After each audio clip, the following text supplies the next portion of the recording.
అప్పుల బాధలు వెంటాడుతున్నాయా? అయితే 6 JVR వారి జాతిరత్నాలు ధరించండి. హైదరాబాదు నగర పరిధిలో హైడ్రా కూల్చివేతలు కొనసాగుతూ ఉన్నాయి. మనం కొన్నాళ్ళుగా చూస్తూ ఉన్నాం. హైడ్రా పేరింటే అక్రమ కట్టడాలు కట్టుకున్న వాళ్ళ గుండెల్లో గుబేలు పుడుతూ ఉంది. ఏవి రంగనాథ్ హైడ్రా కమిషనర్గా ఉన్నారు. ఆయన నాయకత్వంలో అక్రమ కట్టడాల కూల్చివేత జరుగుతూ ఉన్న విషయం మనకు తెలుసు. ఇప్పుడు మాదాపూర్లో హైదరాబాద్ ప్రైమ్ ఏరియాలో హీరో నాగార్జున కట్టుకున్న కళల సౌధం ఎన్ కన్వెన్షన్ హాల్ని కూల్చివేస్తూ ఉన్నారు. ఎన్ కన్వెన్షన్ హాల్ దాదాపు హైదరాబాద్లో కట్టి 15 సంవత్సరాలు అవుతుంది. ఉమ్మడి రాష్ట్రంలోనే రాజశేఖర రెడ్డి గారు, వైఎస్ రాజశేఖర రెడ్డి గారు కాంగ్రెస్ ప్రభుత్వం అధికారంలో ఉన్నటువంటి సమయంలో దాన్ని కట్టుకోవడం జరిగింది. అప్పటి నుంచి కూడా ఎన్ కన్వెన్షన్ హాల్ వాస్తవానికి ఇది చెరువు గట్టున కట్టుకుంది. FTL పరిధిలో అంటే ఫుల్ ట్యాంక్ లెవెల్ అంటారు. ఇది మాధవపూర్లోని తిమిడిగుంట చెరువు లేక్యూ పరిధిలో కట్టుకున్నారు. దాదాపు 3.5 ఎకరాలు ఇది మాదాపూర్లో ఉంటుంది. తిమిడిగుంట లేక్యూ 3.5 ఎకరాల పరిధిని FTL పరిధిని ఆక్రమించి దీన్ని కట్టుకోవడం జరిగింది. ఎవరైనా ఎన్ కన్వెన్షన్ హాల్లో ఏదైనా ఫంక్షన్ కానీ ప్రోగ్రాం కానీ హాజరై ఉంటే ఆ కన్వెన్షన్ హాల్ని ఆనుకొని చెరువు ఉంటాం, లేక్యూ ఉంటాం, అందరూ చూసే ఉంటారు వాస్తవానికి. సో చెరువుని లేక్యూని ఆనుకొని దీన్ని కట్టడం జరిగింది. ఆ రోజుల్లో పర్మిషన్స్ ఎలా వచ్చాయి అనేటువంటిది పెద్ద ఆశ్చర్యకరమే వాస్తవానికి.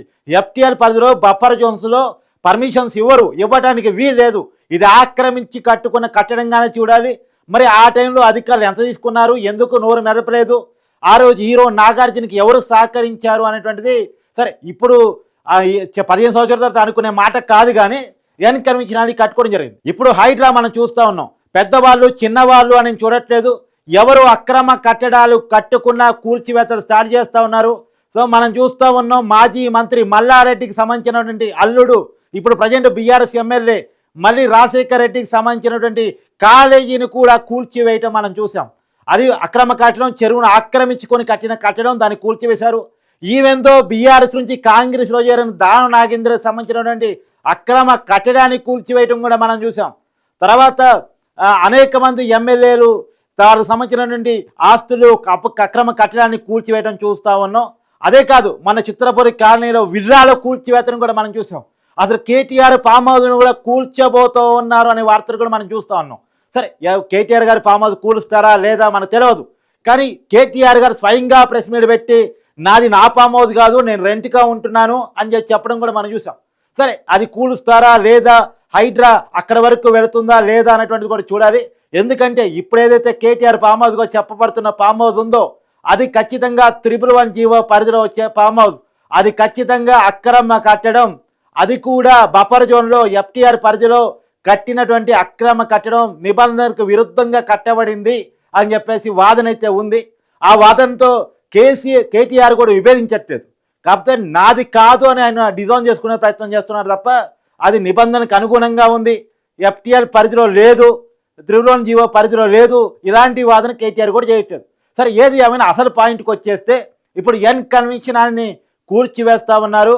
ఆ దాదాపు 80% ఇప్పటికే కూల్చివేత జరిగినట్టు మనకు తెలుస్తూ ఉంది. కొక్లైన్లు, JCBలు పెద్ద ఎత్తున వాడి ఆ కట్టడాన్ని కూల్చివేస్తున్నట్టు మనకు తెలుస్తూ ఉంది.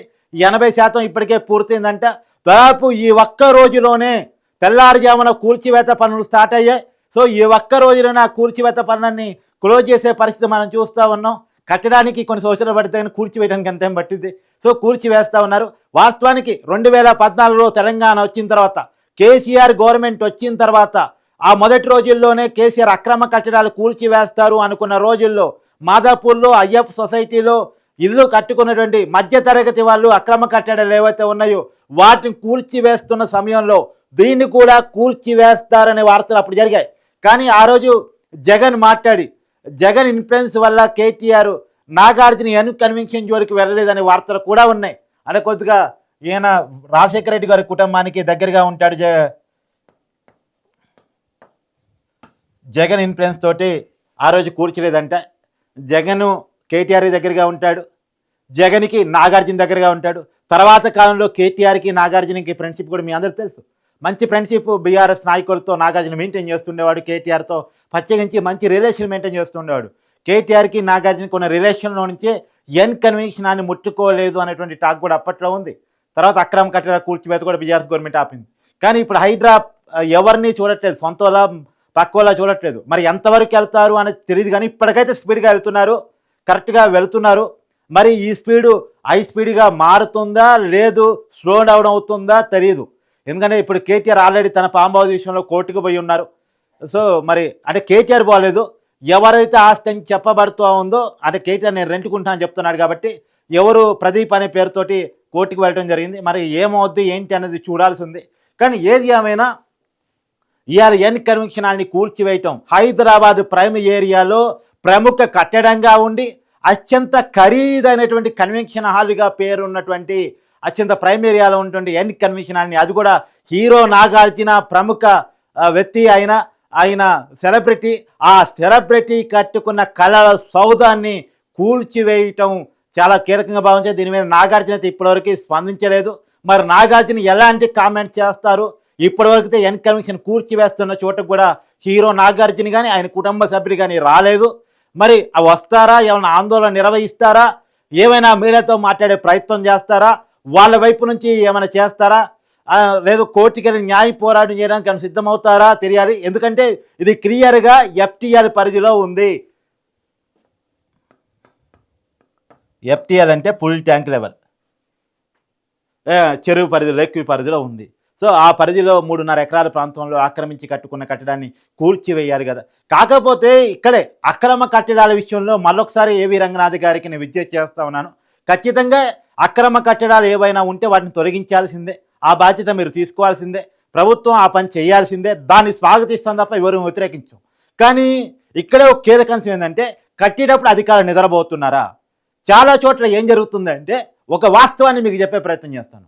బిల్డర్స్ కడతారు, కట్టేటప్పుడు అధికారులు చేతివాటం ప్రదర్శించి నోరు మూసుకుంటారు. తర్వాత అది మధ్యతరగతి వాళ్ళకి అమ్మేస్తారు.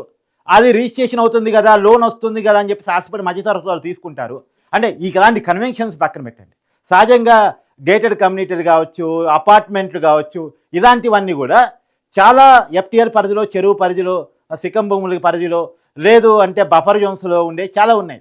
అవన్నీ కట్టబడిన తర్వాత మధ్యతరగతి వాళ్ళకి అమ్మేసిన తర్వాత అప్పుడు కూల్చివేత స్టార్ట్ అయింది అనుకోండి, నష్టం ఎవరికి?